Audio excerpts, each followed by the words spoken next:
बाळ होत नाही या गोष्टींचा लोकांकडून होणारा त्रास, टोमणे, अपमान हे जास्त प्रमाणामध्ये बायकांना सहन करावं लागतं.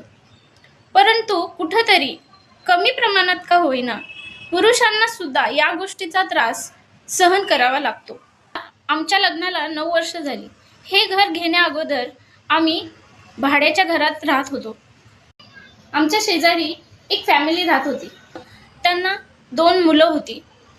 तो माणूस खूप दारू प्यायचा आणि खूप बायकोला त्रास द्यायचा, मारायचा आणि कधी-कधी त्या लेकरांना खायला सुद्धा मिळत नव्हतं. तर अशा परिस्थितीमध्ये ते राहत होते. माझ्या मिस्टरांना त्यांची खूप दया यायची. त्यामुळे माझे मिस्टर त्यांच्या लेकरांना लाड करायचे.